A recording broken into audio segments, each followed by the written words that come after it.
4 assistindo já. Já.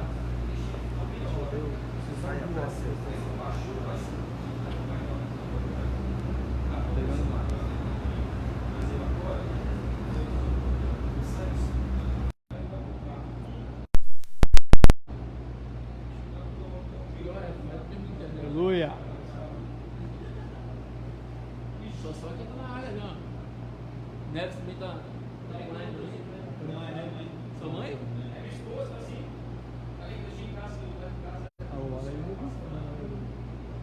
Fala aí. Glória a Deus. Suelen. Agora foi. Tá bom, a minha tá bom. Não, a minha tá bom. É. Aqui também.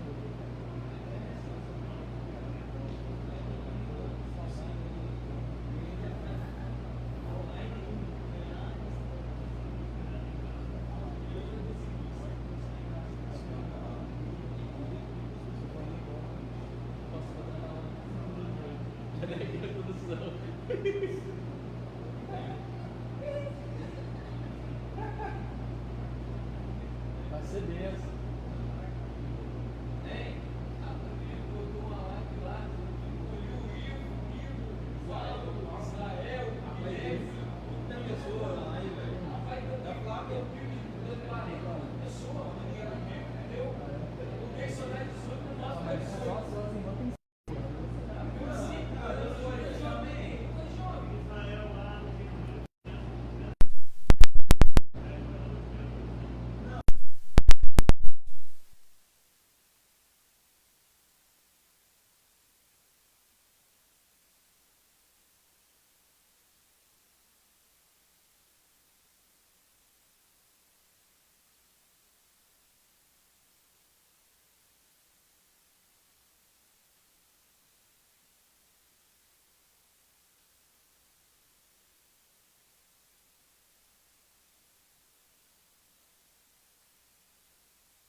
Glória a Deus. Cumprimento os irmãos com a paz do Senhor. Vamos orar, dar início à nossa escola dominical deste domingo. Você que está na sua casa, feche seus olhos. Você que está conosco aqui também, vamos orar para que Deus venha falar conosco através dessa lição de escola dominical. Oremos. Senhor nosso Deus, Pai querido, mais uma vez queremos glorificar o Teu nome pela oportunidade de estar na Tua casa, realizando, Senhor amado, o Teu querer, a Tua vontade, a Tua obra. Pai, fala conosco através dessa lição, que o Senhor venha nos dar graça, Senhor amado, e sabedoria para poder falar, Senhor amado, do Senhor nesta noite através dessa lição. Assim nós oramos e entregamos nas Tuas mãos, em nome de Jesus. Queridos, vamos fazer a leitura do texto dessa lição. Nós vamos falar sobre a sublimidade das bênçãos espirituais em Cristo, lição de número 2, da data de 12 de abril de hoje. Amém? Graças a Deus. O texto áureo dessa lição, vamos fazer a leitura primeiro, leitura em classe, está em Efésios capítulo 1, versículo 3 e 4 e do 9 ao 14. diz assim: Bendito o Deus e Pai de nosso Senhor Jesus Cristo, a qual nos abençoou com todas as bênçãos espirituais nos lugares celestiais em Cristo, como também nos elegeu nele antes da fundação do mundo, para que fôssemos santos e irrepreensíveis diante dele em amor, descobrindo-nos o mistério da sua vontade, segundo o seu beneplácito, que propusera em si mesmo, de tornar a congregar em Cristo todas as coisas, na dispensação da plenitude dos tempos, tanto as que estão nos céus, como as que estão na terra. Nele digo, em que também fomos feito herança, havendo sido predestinados conforme o propósito daquele que faz todas as coisas, segundo o conselho da sua vontade, com o fim de sermos, para louvor da sua glória, nós, os que primeiro esperamos em Cristo, em quem também vós estáis, depois que ouvistes a palavra da verdade, o evangelho da vossa salvação, e tendo nele também criado, fostes selados com o Espírito Santo da promessa, o qual é o penhor da nossa herança para a redenção da possessão de Deus, para louvor da sua glória. O texto áureo está em Efésios 1:3. Bendito o Deus e Pai nosso Senhor Jesus Cristo, o qual nos abençoou com todas as bênçãos espirituais nos lugares celestiais em Cristo. Verdade prática: Deus nos elegeu em Cristo antes da fundação do mundo, para que desfrutássemos das bênçãos espirituais. Graças a Deus. Queridos, nós temos alguns objetivos nessa lição. Nossos objetivos específicos dessa lição, primeiro é refletir a respeito da nossa nova posição em Cristo. Esse é um dos objetivos dessa lição. Um segundo objetivo desta lição é nós evidenciarmos a realidade de uma vida cristocêntrica neste mundo. E o terceiro objetivo dessa lição é nós explicitarmos que o Espírito Santo desempenha um importante papel no plano da salvação. Introdução. Nesta lição, vamos abordar a grandeza, a excelência e a perfeição do projeto divino para conceder bênçãos espirituais aos seus escolhidos. Desde a eternidade, aprove a Deus executar um plano de restauração e reconciliação com a humanidade caída. Por isso que na carta, o apóstolo Paulo se mostra profundamente agradecido pela revelação do mistério que estivera oculto desde todos os tempos. Ele nos convida a louvar e a glorificar a Deus pela sua bondade e misericórdia para com todos os pecadores. Aleluia. O ponto central dessa nossa lição, ela é nos deixar bem esclarecido, é que Deus nos concedeu bênçãos espirituais em Cristo Jesus. E o apóstolo Paulo começa dizendo que na sua carta ele se mostra profundamente agradecido pela revelação do mistério que estivera oculto. Nós, antes de conhecermos a Cristo, estávamos perdidos, lançados no mundo, perdidos pelo mundo afora. E o nosso vínculo com Deus, ele foi quebrado, ele foi rompido pelo pecado. Mas na pessoa do nosso Senhor e Salvador Jesus Cristo, a nossa comunhão, o nosso vínculo foi reestabelecido com o Senhor.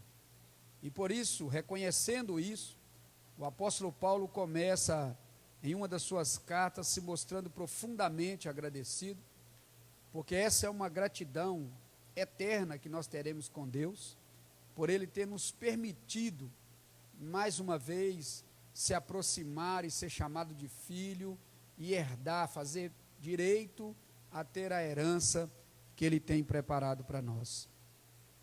No tópico 1, a nova posição em Cristo. No passado estávamos perdidos e condenados à morte eterna, mas por sua infinita graça, Deus nos outorgou em Cristo o privilégio da salvação. É o que eu acabei de dizer agora, que Deus deu o seu Filho unigênito, para que nós, eu, você que está na sua casa, nós que cremos, nós que não somos mais criatura, mas somos agora filho de Deus, tivéssemos direito a essa herança, a herdar a vida eterna, e por isso somos eternamente gratos ao Senhor pelo teu sacrifício na cruz. No tópico 1, nós vamos falar sobre a doxologia.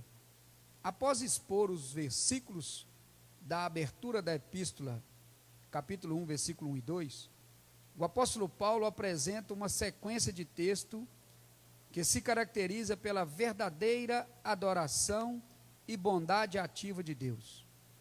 Ele começa pela frase: bendito o Deus e Pai de nosso Senhor Jesus Cristo, está no versículo 3, onde bendito significa digno de louvor.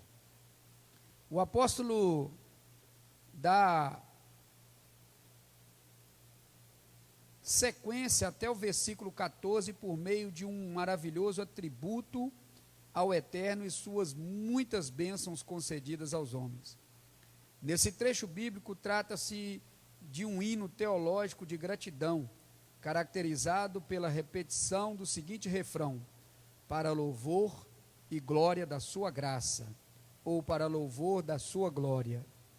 Aquele ao qual devemos adorar está identificado na expressão Deus Pai de Jesus Cristo, uma clara referência à Santíssima Trindade, com ênfase na natureza divina de Jesus, seu Filho. Então nós temos uma nova posição em Cristo. E reconhecendo isso, o apóstolo Paulo faz essas citações, deixando bem claro a grandeza do nosso Deus, deixando bem claro a sua gratidão ao nosso Deus, e que nós devemos o adorar, reverenciar, prestar cultos de adoração a esse Deus pelo teu sacrifício. Deus Pai de Jesus Cristo. A nossa nova posição em Cristo, e essa doxologia, ela vem de uma forma expressiva, para que fique bem claro a natureza do plano divino do Senhor em nossas vidas. E nós seremos, somos e devemos ser eternamente gratos ao Senhor. As bênçãos espirituais. Obviamente que as bênçãos espirituais não são materiais, mas provenientes dos lugares celestiais. Isto é, do reino espiritual. Essas bênçãos são mencionadas na longa passagem de Efésios, tais como Deus nos elegeu para sermos santos, predestinou-nos para sermos filhos, nos fez agradáveis para si, remiu-nos por meio do sangue de Cristo, acolheu-nos por sua vontade redentora, revelou-nos a palavra da verdade, selou-nos com o Espírito Santo da promessa, ainda garantiu a validade da promessa. Tais bênçãos provêm de Deus, que planejou a redenção do Filho, que realizou, e do Espírito Santo que garante. Essas bênçãos nos conduzem a exclamar como Paulo: bendito seja Deus. Dentro da doxologia, no tópico passado, quando ele fala que nós devemos adorar a Deus, e a palavra nos diz que Deus está à procura de verdadeiros adoradores. Olha que coisa linda. Deus pode levantar quem Ele quiser, no dia que Ele quiser, aonde Ele quiser, na forma que Ele quiser. Mas adoradores, Ele está procurando. Ele está à procura. Porque a adoração em gratidão, ela é muito diferente de você só cantar, louvar. A adoração em gratidão, ela parte do coração, do sentimento de gratidão pelo sacrifício de Jesus pela nossa vida, pelo sentimento de gratidão por esse Espírito Santo que nos acompanha 24 horas e nos garante essa promessa, cumprimento dessa promessa. E nós temos as bênçãos espirituais que nos são garantidas e depois nos são prometidas e ainda garantidas com um termo de garantia. Deus deixou um termo de garantia, que é o que nos acompanha aqui. Deixa eu abrir um parênteses aqui dentro dessa lição. A palavra do Senhor nos garante que o Senhor, Ele cuida de nós. Diz que nunca vi um justo mendigar o pão. E bênçãos celestiais é algo que nós precisamos nos apegar mais nas bênçãos celestiais. Nós vivemos um século, a nossa geração é uma geração fixada em bênçãos materiais, não em bênçãos celestiais. Haja vista que nós temos hoje o chamado neopentecostal, o chamado evangelho da prosperidade, aonde as pessoas veem Deus quando dá certo, veem Deus quando há ganho, veem Deus quando há concretização do seu planejamento. E bênçãos celestiais são imensuráveis, são intangíveis. Nós estamos vivendo uma atualidade aonde os cristãos da nossa atualidade querem ver bênçãos tangíveis. O que é tangível? Aquilo que você pode ver, aquilo que você pode tocar, aquilo que você pode pegar. Mas o Senhor, Ele não nos prometeu isso. Ele nos prometeu que não deixaria faltar. Deus supre todas as nossas necessidades. O que acontece com a nossa geração hoje é que ela não se satisfaz com as suas necessidades. Deus não realiza os nossos caprichos. Deus não trabalha para realizar os caprichos do nosso coração. Já visto que um verdadeiro adorador, quando Deus fala que está à procura, é porque está faltando. Quando diz que está à procura, é porque tem os que adoram e os que não adoram. Existem pessoas que não têm no seu coração, infelizmente, a profunda gratidão por aquilo que já foi feito. Há uma diferença de você louvar a Deus e de você adorar a Deus. Nós louvamos a Deus pelas coisas que Ele faz. Nós louvamos a Deus pela nossa família, nós louvamos a Deus pela nossa casa, pelo nosso carro, pelo nosso trabalho, pelos nossos irmãos, pela nossa igreja. Mas adorar a Deus, nós devemos adorar por aquilo que Ele já fez, por aquilo que Ele é, não por aquilo que Ele pode fazer. O princípio da adoração não parte do estado de realização.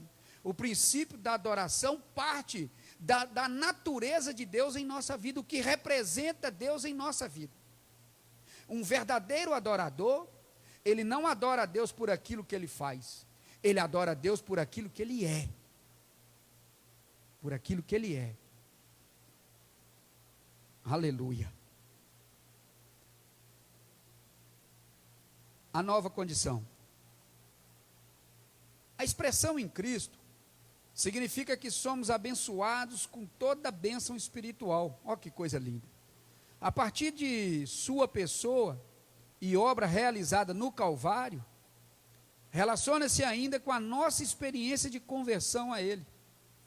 Essa nova vida é conferida somente para quem está em Cristo. Isto é, o apóstolo da antiga vida em Adão, escravizada pelo pecado. Desse modo não andamos mais em trevas, mas como filhos da luz. Portanto, nossa nova posição é caracterizada pela salvação em Cristo, e por isso desfrutamos de todos os benefícios adivinhos desta redenção. Que coisa linda.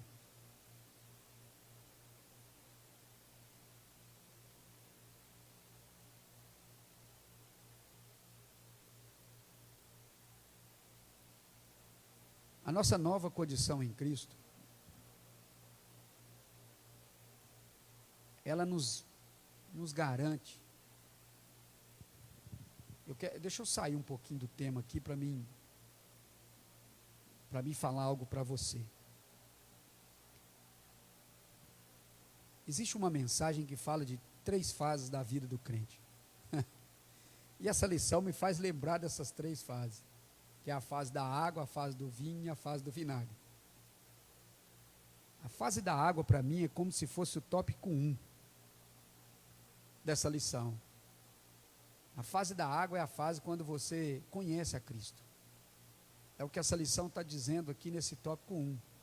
É quando você vai para a igreja e o Espírito Santo te convence de que você é pecador e você levanta a tua mão, confessa Jesus como Salvador, e daí para frente você é uma nova criatura em Cristo, e você começa a descobrir, Deus abre a sua visão, o seu coração se abre, os teus ouvidos começam a entender coisas que você passou uma vida inteira ouvindo, mas não entendia, não compreendia, mas o Espírito Santo começa a te dar compreensão, e você descobre que aquele Jesus que falaram com você que morreu, que foi colocado no sepulcro, que tem algumas gravuras dele por aí, pregado em uma cruz, que aquilo ali é coisa que não condiz com a verdade, mas você descobre que ele ressuscitou, e que ele está vivo, que ele desceu, que a cruz está vazia, e que ele está perto de você na sua vida. Ô fase deliciosa, é quando você descobre que o Senhor é o Deus da sua vida, e que nada pode te separar do amor desse Deus.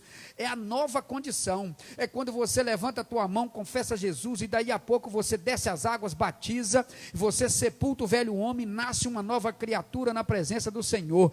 Oh meu Deus do céu, quando chega a hora do culto, você não aguenta mais esperar chegar terça-feira para ir na igreja. Quando acaba o culto na terça, já fica triste, já fica pensando, meu Deus, até chegar quinta-feira para me ir para o culto de novo, para chegar domingo você fica ansioso, porque o teu coração anseia a presença do Senhor. Sabe por quê? Porque você tem uma nova condição. Aquilo que antes te alegrava não te alegra mais, mas o que te alegra agora é andar na retidão com o Senhor, é andar na posição com Deus, é fazer aquilo que agrada a Deus. É isso que te alegra, é a nova condição, é a nova criatura, é o novo ser, é o novo homem, a nova mulher que nasceu, que ressurgiu, que o Senhor lavou, redimiu, que você está com sede de buscar a presença do Senhor. Essa é a nova criatura. E no tópico 2, como tudo muda na vida, vem uma vida cristocêntrica nesse mundo. Depois que você entrou na nova posição em Cristo, aí vem a vida cristocêntrica, você puxar Cristo para ser o centro da sua vida. Olha o que diz a lição: embora o pecado tenha adentrado o mundo, Deus projetou a primazia de Cristo na remissão dos pecadores e na restauração de todas as coisas para louvor da sua glória.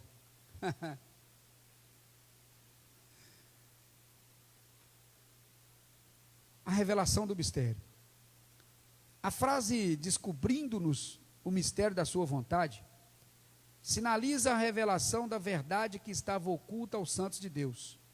Essa verdade diz respeito aos decretos eternos que Deus planejara para a sua soberana vontade, com o propósito de salvar os pecadores. Essa vontade divina é revelada do seu beneplácito, isto é, de acordo com o que lhe agrada fazer por amor e misericórdia. Sua vontade foi executada conforme seu desígnio por intermédio de Cristo, para que o Filho em tudo tivesse a pré-eminência. Ainda que nós tenhamos falhado, errado, Deus, pela sua bondade, pela sua infinita bondade, Ele quis e fez. Ao contrário de que muito se fala e muito acontece em nosso meio, a vontade de Deus é que todos se salvem. O amor de Deus pela nossa vida é tão grande, que o desejo dele é que o céu fique lotado, povoado. E Deus não ia deixar os seus planos serem frustrados pelos nossos erros. Olha que amor é esse que, ainda que nós tenhamos errado profundamente, mesmo assim, Ele cumpriu aquilo que Ele queria, Ele fez porque Ele queria. O desejo de Deus era que fosse salvo.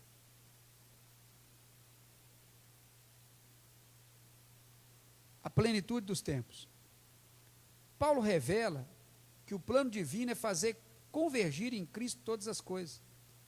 Isto inclui tudo que foi criado por Cristo para Cristo e o que subsiste em Cristo. Implica dizer que todo o universo, céus e terra estarão submissos à autoridade e soberania de Cristo. Nesse sentido, a ruptura provocada pelo pecado de Adão é restaurada completamente em Cristo. Essa declaração não tem conotação universalista. A ideia de que no fim todos serão salvos, mas que finalmente tudo será como Deus planejou. Cristo, a cabeça da igreja, é também a cabeça do universo. A dispensação ou administração desse plano será na plenitude dos tempos. Aqui, a palavra grega tempo não é cronos, que traz a ideia de cronologia, mas kairos, que se refere ao tempo divino previamente determinado para que todas as coisas estejam sob o domínio de Cristo. Quando a gente fala de cristocêntrico, quando a gente fala de plenitude dos tempos, nossos cultos hoje não são mais cristocêntricos. Nós, como cristãos, hoje não somos mais cristocêntricos. Eu digo nós para me inserir nesse contexto. Haja visto que eu vi um pastor ministrando uma aula dessa aula, e eu não vou aqui fazer mérito de outro pensamento para ser elogiado pelo pensamento de outro colega.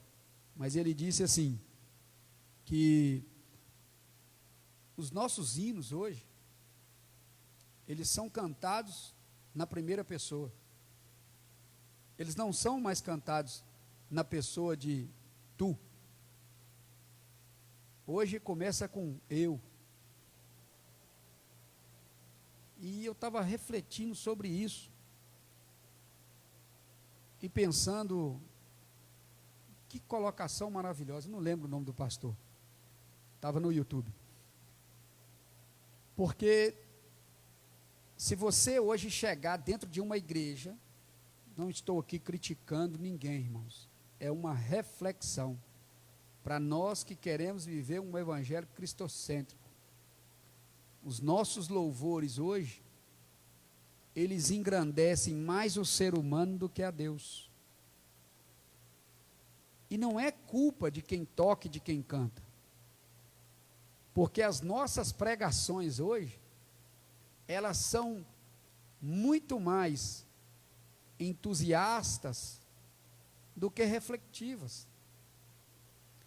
As nossas pregações hoje, elas são pregações que fazem você se sentir altivo, não diminuir na presença do Senhor. E uma mensagem cristocêntrica, ela nos faz diminuir para que Ele cresça e apareça. E nós precisamos aproveitar esta lição e refletir sobre estas coisas. Nós estamos vivendo esse momento difícil, aonde os que não são cristocêntricos estão sofrendo 2 vezes mais. Eu vou tirar um parênteses aqui na lição, porque mensagens, irmãos, que mexem com você, ela precisa de um ambiente propício, para que na harmonia do ambiente, as suas emoções se convergem para o princípio daquela mensagem. Mas uma mensagem cristocêntrica e um crente cristocêntrico, ele suporta qualquer tipo de coisa, porque ele não depende de quem está lendo, falando, ou cantando, ou explanando a mensagem, mas ele depende do espírito de adoração que ele tem na vida dele, da comunhão, do particular que ele tem com Deus. Eu digo isso, que essa crise que nós estamos passando, de não poder cultuar, servirá não para a derrota, mas para a vitória de muitos que estavam no caminho da derrota.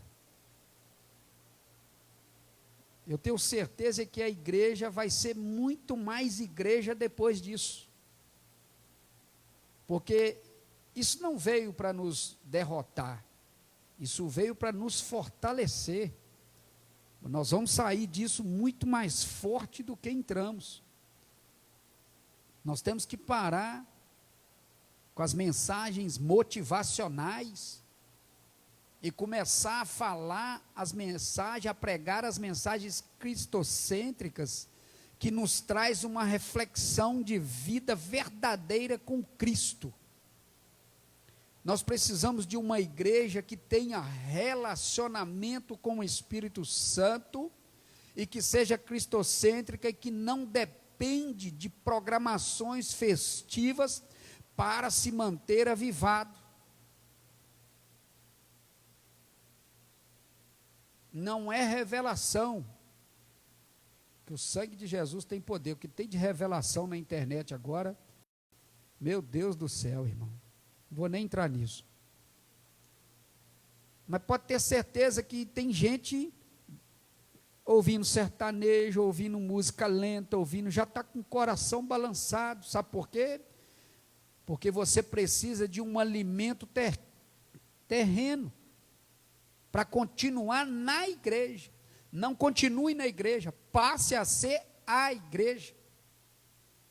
Esse é o problema do nosso século. As pessoas não são igrejas, eles estão na igreja. E quando vêm na igreja? Louvor da sua glória. O apóstolo enfatiza que as bênçãos são destinadas aos crentes judeus e gentios, a igreja. Olha que coisa linda. Deus não veio para branquinho, Deus não veio para lourinho, Deus não veio para zoinho verdinho, Deus veio para todo mundo. Não tem acepção, é gentio e judeu. Paulo muda do pronome nós, ele, os judeus, para o também vós, os gentios, indicando que em Cristo os crentes de ambos os povos serão herdeiros da promessa. Olha que coisa linda. Para Deus só tem um povo, a igreja lavada e remida no sangue de Jesus. Ele ratifica igualmente que o propósito da eleição não é outro senão louvar e glorificar a Deus. Isso assinala não somente adorá-lo com palavras e ações, mas também levar outros a fazer o mesmo. Por conseguinte, tudo que somos, fazemos ou possuímos, vem de Deus, pois começa na sua vontade e culmina na sua glória. Que coisa linda. Tudo na nossa vida é para a glória do Senhor. Tudo. Deu certo, é para a glória dele. Deu errado, também é para a glória dele. Veio tempestade, é para a glória dele. Veio tempo bom, é para a glória dele. Tudo. O importante é o nome dele ser glorificado em nossa vida. Sabe por quê? Porque o preço que ele pagou foi muito caro, foi muito alto. E nós precisamos que a glória de Deus seja revelada na nossa vida. Eu tenho vontade de falar umas coisas, mas não posso. Porque esse negócio de internet não gosto, eu gosto é ao vivo. Sabe? Falando no português, Marcos Carias aqui, nós temos que parar com essa bagaceira que tem dentro de igreja. Esse monte de bagaço que tem por aí, irmão. Esse meio gospel aí, pelo amor de Deus. Nós precisamos servir a Deus com alegria, e nossa vida, ela tem que ser motivo do nome do Senhor ser glorificado. As pessoas precisam olhar para nós e não é ver o santo do santo, mas ver o remissor, o salvador, o redentor. As pessoas precisam disso. Nós precisamos ser uma geração que influencia, uma geração que sirva, que seja discipuladora. Nós não temos hoje. Nós não somos uma geração discipuladora. Jesus escolheu 12, irmão. Até hoje o nome dele é glorificado por causa desses 12 homens. Até o que errou é glorificado. Ah, como assim, pastor? Eu já vi gente tirando pregação inspirada pelo Espírito Santo de Deus do erro daquele para poder constranger a outra pessoa a não errar. Então ele também se viu, colaborou. Sabe por quê? Porque Deus não perde. De um resultado negativo, ele muda uma história de vida. Com Deus não tem perca. Nossa vida é para louvor e para a glória do Senhor. Os decretos eternos planejados por Deus e executados por Cristo incluem a salvação dos pecadores e a restauração de todas as coisas. Irmão. Tópico 3. Correr aqui por causa do horário. O Espírito Santo desempenha importante papel no coração idealizado por Deus Pai. Oh, coisa linda.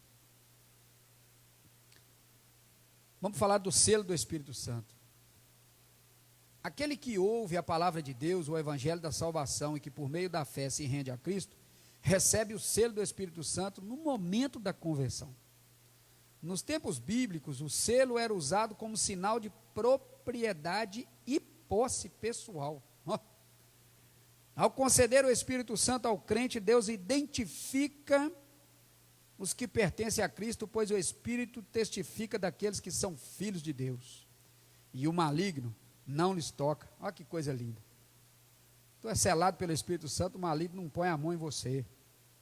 Assim, a terceira pessoa da Santíssima Trindade também tem um papel fundamental de regenerar, purificar e santificar o pecador. É ele quem convence o ser humano do pecado, da justiça e do juízo, e que também produz no crente o verdadeiro relacionamento com Deus por meio do fruto do Espírito Santo. Deixa eu te explicar o Espírito Santo aqui, nas minhas ignorantes palavras. Não teve a fase da água? Aí tem a fase do vinho na vida do crente. A fase do vinho, vinho significa comunhão. E vinho, a fase do vinho, ela é representada pela presença do Espírito Santo de Deus na nossa vida. Você conhece a Deus, aceita Jesus, batiza, começa a vir para a igreja, tem sede, vai orar, vai jejuar, porque o crente bom é o crente novo convertido. Meu Deus do céu. Ele esquece que tipo de sapato que a irmã está usando, se o cabelo tem chapinha, se não tem, se o pastor é bravo ou é manso, ele esquece de tudo isso, ele não quer saber se o ar-condicionado está fazendo zoeira, se está gelado, se está quente. O crente novo convertido, ele quer adorar o nome de Jesus, ele não quer saber se o irmão errou em Fá, Ré, Mi, em Dó, se a irmã escorregou na voz para lá, ele não quer saber de nada disso. O crente novo convertido, ele só quer uma coisa, ele só quer adorar o nome de Jesus. Aí vem a fase do vinho, representada pelo Espírito Santo, é quando ele já tem a comunhão com Deus, já conheceu Jesus, mas ele quer algo mais, aí vem o batismo com o Espírito Santo, coisa boa, daí ele começa a ver que ele não precisa mais de ficar pedindo oração para o irmão, para A ou para B, porque ele já está selado, ele já tem o selo do Espírito Santo, ele já fala direto com Deus, Deus fala direto com ele já tem uma comunhão com Deus, ele tem um relacionamento com Deus, que aonde Deus fala, testifica no coração dele, sabe por quê? Porque o Espírito na boca daquele que está falando é o mesmo que está dentro dele, e um testifica do outro que está falando e que está recebendo, e ele começa a buscar e ter mais comunhão com Deus. Fase do vinho na vida do crente, meu Deus do céu, que fase gostosa, é a fase que você levanta às 3 da manhã, já perdeu? Quanto tempo tem que você não faz aquele programa propósito, hein? Levantar às 3 da manhã, meu Jesus, 40 dias orando 3 horas da manhã, 7 dias por semana, jejuando 12 horas por dia. Ei, Deus está falando com você aí, quanto tempo, hein? Tu tem um selo, mas o selo está sujo.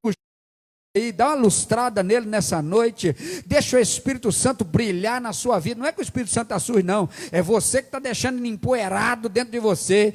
Você é templo do Espírito Santo. Deus te selou com isso, sabe para quê? É para a pessoa olhar para você e ver você exalar cheiro de Espírito Santo, a glória dele manifestar na tua face, é para olhar para você e ver o brilho do Espírito dentro de você. Mas o Espírito Santo precisa ter relacionamento para ele estar brilhando na sua vida. É um selo, o penhor da nossa herança. O termo grego arrabon pode ser utilizado como depósito, penhor, garantia, ou ainda primeira parcela. Olha que coisa boa, gente. Meu Deus do céu. Deus deixou o Espírito Santo como um depósito, uma precatória, um adiantamento. Falou assim, ó, me aceita aqui. Olha que coisa, só Deus faz um negócio desse, irmão, me perdoa. Como é que pode? Dá o filho unigênito para morrer espancado, para poder refazer um pacto que foi quebrado por nós, e ainda dá o filho para poder pagar o conserto daquilo que ele não fez de errado. Põe o filho é morto, ressuscita ele, leva e ainda fala, para não ficar sozinho, eu vou deixar o meu Espírito com você. E segura ele aí com você, porque é uma garantia que eu vou voltar para te buscar. A palavra tem origem semítica e era usada nas transações comerciais para ser o depósito que garante a nossa herança em Cristo. Tudo isso significa que aquele que tem o selo do Espírito Santo tem a salvação garantida. Isso não quer dizer que o crente está salvo para sempre, independente de sua conduta, mas que a redenção está validada e os eleitos em Cristo permanecem fiéis. Sabe aquele negócio, quem tem, segura. O fato de ter